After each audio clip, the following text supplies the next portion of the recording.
Now, the problem with Carlos is that he started this in the 60s. And by the time he came to publish that first book, the whole focus on drugs was a big deal. Now, keep in mind, back then, many of the drugs in the 60s weren't initially illegal, like LSD, right? It only became illegal later on.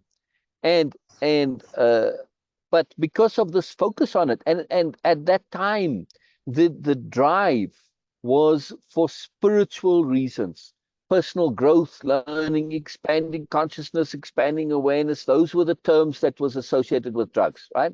So it's very different, very different. Then, of course, the church people got into it and said, no, it's evil, evil, evil, evil, and banned. Yeah.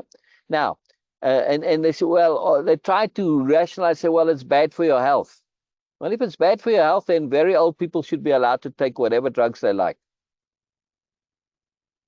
That's not the case. Yeah. So sorry, your argument doesn't wash. Yeah. I mean, if you cross 100, what's your life expectancy?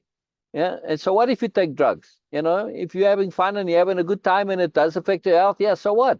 See, so it's a bogus argument because they couldn't make this argument for the evil of it. So they shifted it into it's bad for your health, and that's how the laws got justified, right?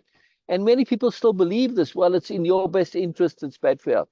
But there's no allowance in the law for testing and all of this stuff, right?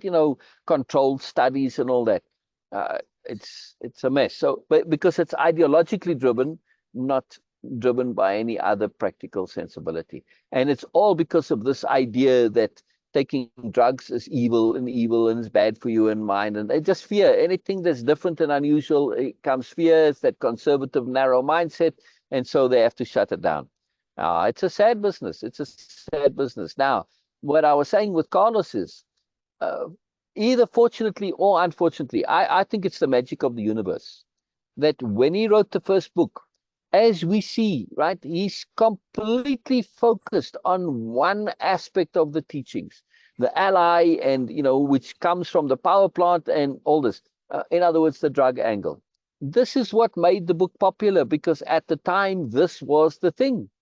And this was the big who. And to this day, people remember, oh, Carlos, oh, he's the guy that was all about the drugs and the trips and all of the stuff, right?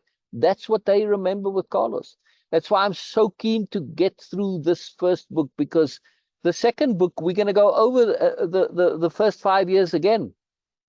We're going to go over the same time period, but from an entirely different perspective. I think there's still a bit of drug stuff in there because he's still not out of that era, right? But that's the focus is now on the warrior's way, as Don Juan calls it, yeah, which is about character. And it's a very different understanding. He missed the character training. And this is what Way of Impeccability and the Monas Project, this is what it's about. Whether you want to do any type of alternate reality experimentation, that's up to you. Yeah, that's your freedom. That's your choice. How are you going to know to do this? Via attunement. Nobody can tell you. If attunement brings it into your path, then you do. That's it. There's no morality when it comes to attunement. There's no preset morality. There's just an understanding that whatever attunement brings to you is 100% appropriate, right, good, moreness, valuable. Whether you can see it now or not, that's a separate issue. And that's where we have to learn capacity trust and learn to act without agenda. Because I'm not acting according to my agendas, because, well, what do I know what's good for me? And what I might think it's good for me, but I can't really know what's good for me. So attunement is the guide, right? And so it's a very different logic. And when you look at things via attunement, and then all of this other stuff falls away, and attunement will bring you what's appropriate for you. But in order to be able to live in attunement, you need to have your character sorted first. Right, Bina? Bina? Yes. Right. I'm saying in order to live in attunement, you have to have your character sorted first. Yes. There are some very necessary skills. For one thing, you need to have self-honesty. For two things, Yes. right, that's the start. In order to start with everything, that's the starting point, self-honesty. Then you need to Yes. understand, Absolutely. have awareness that has discernment with it and understanding, because otherwise we can get caught up in bubbles. For instance, the bubbles of superiority paradigm. I'll give you an example, right? Um, uh, with superiority paradigm, you've got agree and disagree. That's what discussion is. Yes. I mean, you watch commentaries, comments on posts. You know, when you got like dozens or hundreds of people commenting, right? That's it. They agree or disagree. Nobody's making any effort to understand. They're not making any effort to elucidate. They're not making effort to expand, to add, to bring a different perspective. None of that. It's just all about agree and disagree. So if you want to really grow and live in attunement, you can't be stuck in this. Yeah?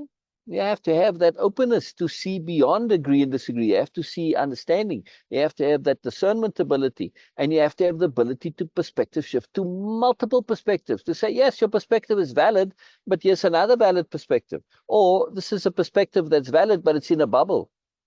Yeah. And there's a bigger bubble that encompasses this bubble, right? If you don't understand that, then we get lost in bubbles, and that's a very big deal. So I'm saying that, you know, what we are sharing are the tools, not beliefs, not ideologies, but tools. The tools with which we can end up living in attunement. And those are tools of character, yes, tools of discernment, tools of awareness, tools of understanding.